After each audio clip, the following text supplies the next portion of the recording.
All right, cool. Thank you very much for that. So we're going to continue on the lecture. This is part 2 of Introduction to Accounting Theory, week 1. So we've been through what is a theory, and we've been through this idea that there are two different types of theories, normative and positive theories. Normative theories explain what should be, all right? So what is good, and therefore what should you do about it, right? Positive theories are more scientific, okay? And they're only going to explain and predict the way humans behave or a particular phenomena. They're not necessarily saying whether it's good or bad. I didn't write this up before, but I'll do it now. It's very quick. Objective versus subjective judgments. So objective, this is sort of things that you know, but you find hard to explain because you've never had to explain them clearly. Right? What's the difference? What's the difference between objective and subjective, guys? True for all. You know what? That's not a bad definition. I like it. I'm going to give you a slightly different definition that it doesn't disagree. Objective is when you have a measurement and we measure it against another object, all right? And the measurement is external to the person that's doing the measurement. Subjective is when you make a measurement and it's inside the person that's doing measuring, okay? So this is a measurement made outside the observer, the person that's doing the measuring or watching, right? Subjective is a measurement or a something from inside the observer. Let me give you a good example. Star Wars, the recent Star Wars, good film or bad film? Who's seen it? Yeah, good or bad? Good. Good. Okay, episode 1 and Jar Jar Binks, good or bad? Bad. I haven't watched it since I was 6. And you don't want to. It didn't happen. you delete it from your memory if you've even got the memory still, right?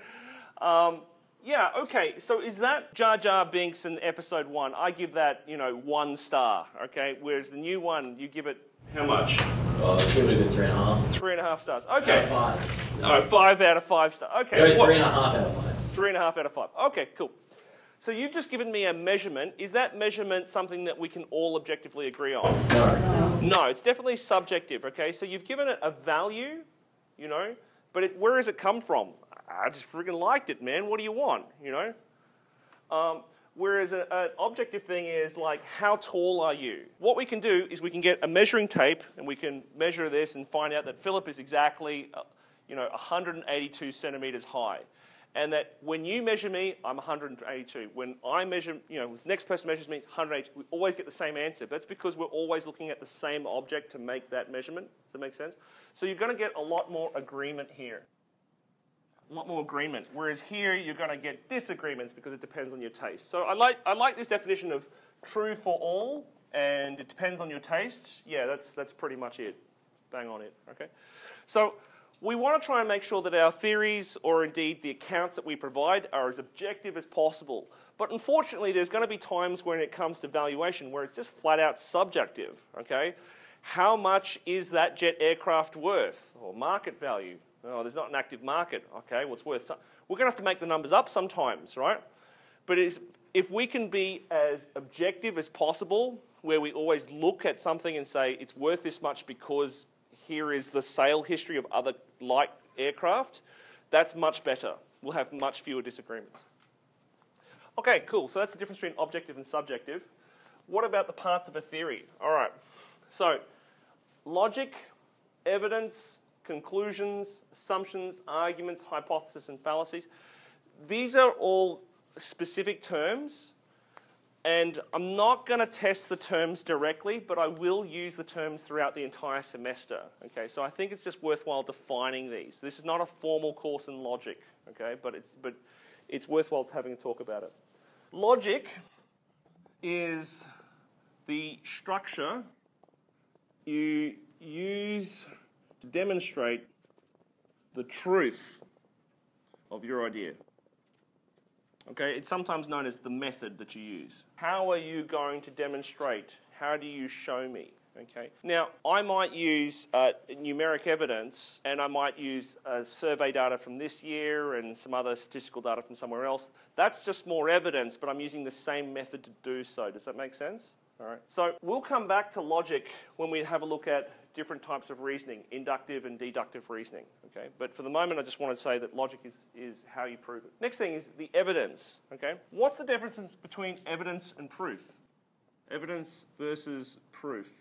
It's kind of like how data and information, not the same. Proof is being 100% truth. Ooh, I like that. That's very good. 100%. Proof is something. Fact, maybe. No arguments, right? Yeah, it's a fact. If you said that's a good way of saying it. Yeah. What's evidence? How's evidence different? It just adds to the Evidence puzzle, doesn't necessarily prove, or it could prove or disprove. Adds to the idea. You can have like positive evidence that like helps you, or you can have evidence that's like not helping you. I mean, particularly in a court case, you know, someone provides evidence that I committed the crime. You know, well, that's not good for me. Yeah. So it adds to the idea. Sure. What's the difference here? Keep going. Evidence is to prove something. Is evidence proof though? No. But it has potential to be used to prove which. Oh, that is better. That's better. Okay, so they're not the same, but this can be used as proof. Okay, so a thing, an item, a fingerprint on, you know, in a court case or whatever, that could be a piece of evidence, or I could bring it to you and go, look, proof. Yeah? Absolute proof, right? So a thing can be both evidence and proof. Right. So what makes this proof and more than evidence? Upon testing. Come on. There's something, a fingerprint, a photo of somebody doing something. All right? A DNA test. You know, it's easy to think about court cases here, right? A single piece of evidence can become proof. Okay, what makes it proof? Well, I mean, but all the other evidence that you've provided is also true. Guess it all depends on what explanation is used with the evidence. Getting closer. Not quite, but pretty good, yeah? All right, a thing, or whatever the hell it is, right? This can become proof, and it can be proof to one person, but evidence to another person. I'm trying to drop you hints here. I look at that and I go, oh, it's pretty convincing evidence, but it's not proof. And you go, of course it's proof. See? It's proof because it convinced me. Does that make sense? So proof is the thing, or it's the bit of evidence that convinced you. And I want to be real clear about this. What you find evidence, someone else might think is proof positive, for sure. Can't argue with it, right? This is particularly interesting when you start talking about religious ideas. Someone says to me, oh, look, Phillip, because I grew up I grew up in a fairly strongly Christian family, which I'm still attached to the family. All right. But people come to me and they go, look at God's glory. This is proof that God loves us. I'll be like, it's a rainbow, man. You know what I mean? Okay. For that person, what they're saying to me is that this is wondrous, this is amazing, this is proof of God's love, right? And I'm like, no, this is proof of light traveling through the air. Okay. All right. Is it evidence that it's wonderful and amazing? Yeah. Do I think that God exists? Maybe. Yeah, sure, right? But it's not. That thing isn't proof to me, right? Something else might be proof that God does or does not exist, right? When I come to you and say, this is a great company, you should invest in it, and I provide you with evidence, if you buy the share, then it must have been proof because you were convinced that I was right. All right? Does it mean it's a good share? Who knows? Maybe it wasn't. All right? We'll find out in 10 years. Yep. So proof is very hard. Proof is hard. And a lot of people throw around this word of, I've proven a theory. Maybe not. Right? Let's be more critical when we think about it. Okay, so we've been through logic, we've been through evidence. Let's have a look at conclusions. A conclusion is the so what part of a theory. A conclusion is what the theory does. I give you a normative theory about how we should stop directors from lying, cheating, and stealing. This is how I'm going to do it. It's there to stop people lying, cheating, and stealing. All right, it's the or in a positive theory, it's the explanation part. Yeah. Assumptions. An assumption is anything you take as being true without demanding strict evidence or strict proof. My uncle used to tell me, Philip, you're making assumptions. This is very dangerous because I used to have all sorts of ideas about what to invest in, and then I lost a lot of money, like an idiot. And he goes, Philip, you're making a lot of assumptions about these firms that you're investing in, and you know what's wrong with assumptions? They make an ass out of you and me when we make assumptions. Don't do it, right? Now, that was kind of actually not very helpful here, because I lost money anyway, but assumptions here are not necessarily bad when you have a formal theory. You need them. You cannot go and dig through everything. Why? You're just going to have to stop and accept some things as being true before you can do the thing that you're doing right now. Yeah? So you have to trust some things. Yeah? And that's not bad, but there are two types of assumptions. Number one, articulated and assumed. Well, not articulated. I'm using the wrong word here. What's my notes say? Conscious and unconscious is the words I used. Conscious, or two, subconscious or unconscious. I'm going to write subconscious. Conscious assumptions, right? It's the subconscious ones that are dead set dangerous. So if I'm trying to look at a certain block of shares and saying whether they're good in investing in, I'm going to assume some certain things. I'm going to assume that the inflation rate will be 2% for the next 2 years, or for the next 10 years. Right? I'm going to assume that the economy is going to grow at 1% GDP per annum, right? Whatever, right? But if I say it, I'm conscious of that assumption. And we can critique it, all right? If it's conscious, it is open to critique. What's the difference between criticism and critique? Criticism can mean that you're looking at it and thinking about it in a critical way. That's good. Criticism can also just mean, I don't like you, it's an attack, right? Critique is always about, like, we're going to question it. So this is what I mean. We want to be, you can't not have assumptions. You have to have assumptions, all right?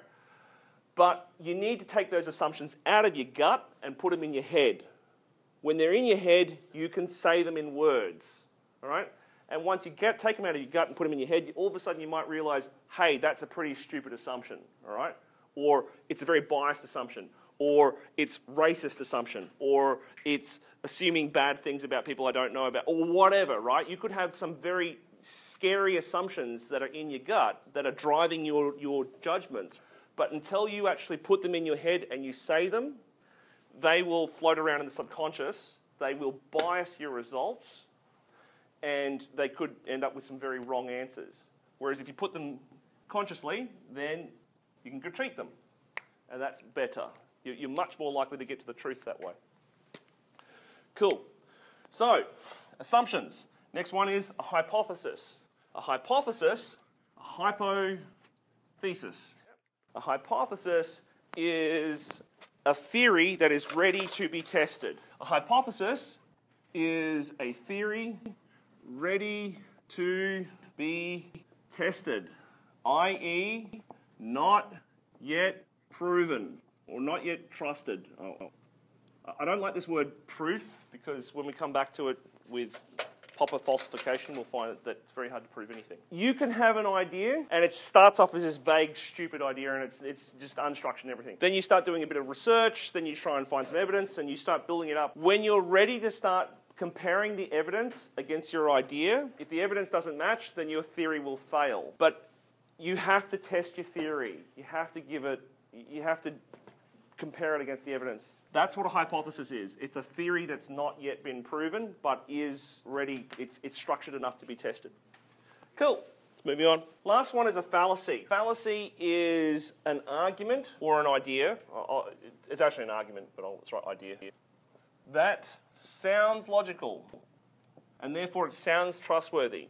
But, in actual fact, is false, or at least misleading. Fallacies, there's two types of them. There's fallacies of relevance and fallacies of insufficient evidence. I won't put that on the exam, okay? I'm just going to tell you because I want you to be aware of them. All right, there's a fallacy of relevance and a fallacy of insufficient evidence. Okay, and there's about 20 of these things. We're not doing a course on formal logic, so I'm just going to leave it there, all right? But you may find in class where I say, tell me why you think this is relevant or that, tell me why you think the shareholders are right or wrong, okay? And if you give me an argument and I go, that sounds right, but it's actually a fallacy because blah, it's an argument that is self-defeating in some way. When you're watching TV, sometimes you'll see these arguments presented and you'll be like, oh, that sounds about right, but actually, is it helping? No way. The argument is bad, right? And so we should not take it into account. Okay, we're getting very close to the end.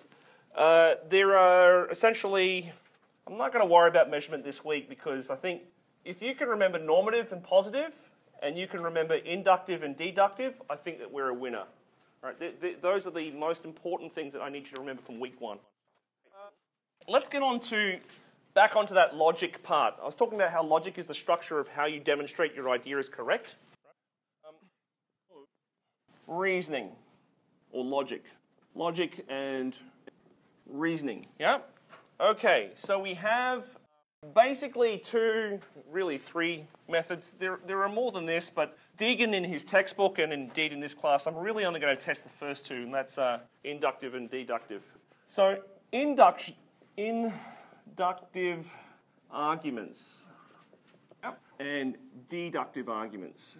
Deductive arguments are true by their own merit. Inductive arguments will look at the tendency or the probability of the situation. All right, let me give you an example to make it clear. If an angle is greater than 90 degrees, then it is obtuse. If I spelled that correctly, obtuse. T-U, yeah, not truce, obtuse. It's obtuse. Yep, sorry, my bad. B, I look at this angle, turns out it is 120 degrees. Yep. C, therefore, this angle here, the angle must be, and the must is important, right, for it to be a deductive argument, must be obtuse. Proven, yeah? Now, it could actually turn out that your measurement is bad. It could turn out that you were drunk and you're measuring something wrong, okay? There could be all sorts of errors here, but ignoring that parts of the evidence, it's this logic, A and B, and therefore C, that's a deductive argument, okay? So even if the evidence is bad, the deductive statement is true. Does that make sense? Yep, it is logical, even if the evidence is bad. Inductive arguments, on the other hand, they look at the tendency or the probability of the situation. So A, Joe is human. B, most humans are right-handed. In fact, it's about 70%-ish. Use their, yeah. That's his right hand, yep.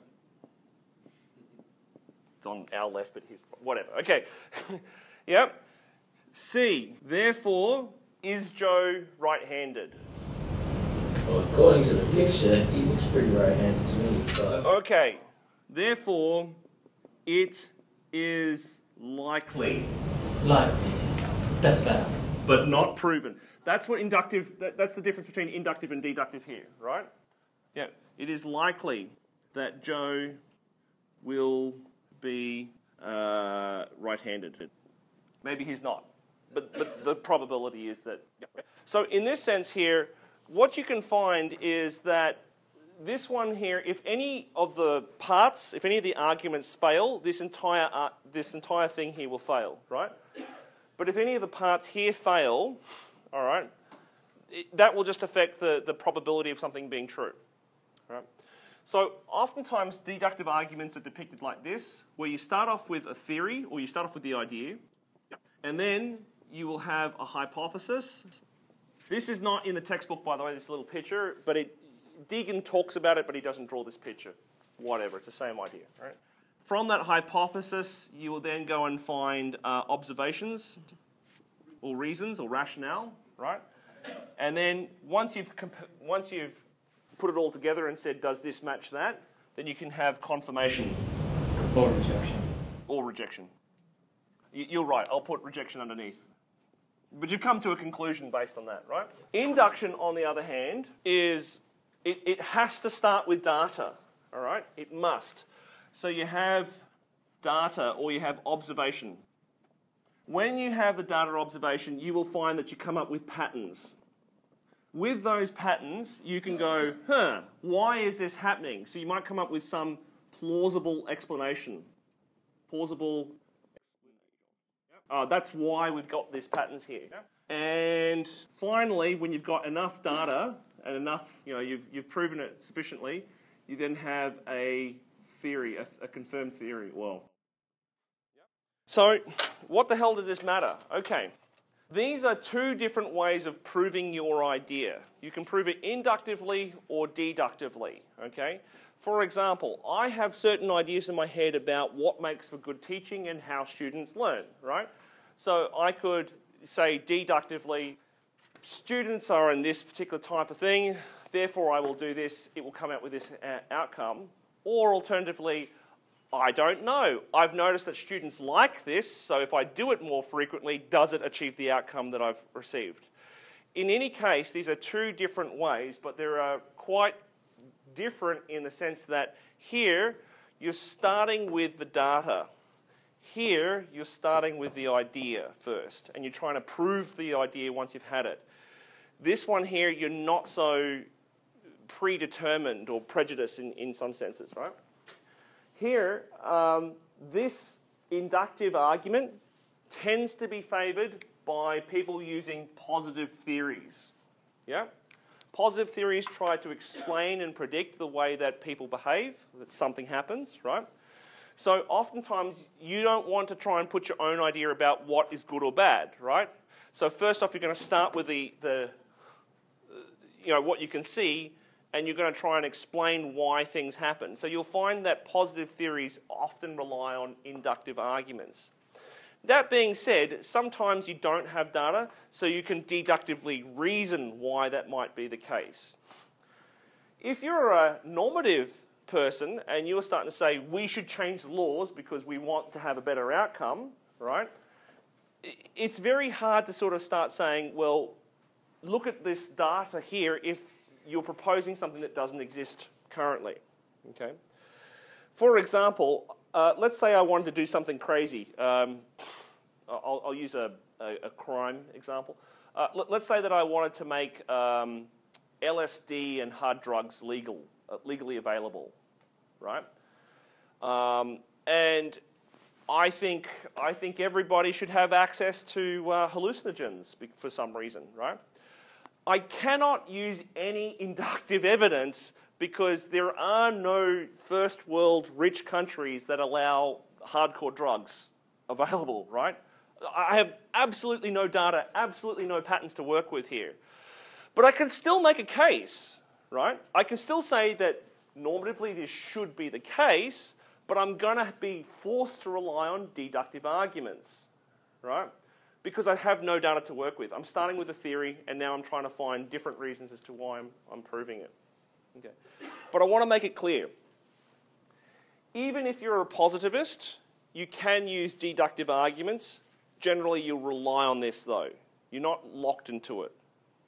If you're a normative person, or looking at a normative idea, generally, you'll use these sorts of arguments. All right? But if you've got any evidence to prove whether it's true or not. So let's say, for example, corporate crime, right? Corporate crime's bad. We should put these corporate governance rules in to prove that, to stop stealing, yeah? I can deductive reasoning how they should be structured, and then I could go to Europe and say, did they work? And I could use inductive arguments to prove whether they did or did not. Does that make sense? So just because you're in one camp or the other camp doesn't mean to say that you're locked into this method or that method, all right? But generally, normative people will prefer this. Generally, positive will prefer that, okay?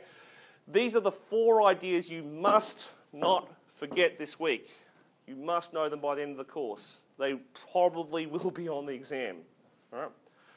Normative, what is it, guys? What should we do? What ideas telling us what we should do, they invariably have some sort of moral bent to them. Yep. Based on moral values. Yeah, this is good or bad. How do we stop it? Positive ideas, what are they? More scientific explanations, not saying good or bad, right? Past observation. Correct. Inductive arguments, logic shows tendency, all right, based on the data. Deductive, it's based on the arguments, how you structure it, okay? Do not forget those ones. The other stuff, I don't really care if you forget it so much, but if you forget these 4, I'll be pretty, I'll chase you, okay? Is that cool, guys? Thank you very much. I'm sorry I forgot the tutorial questions, so we'll get to those next week. Thank you very much.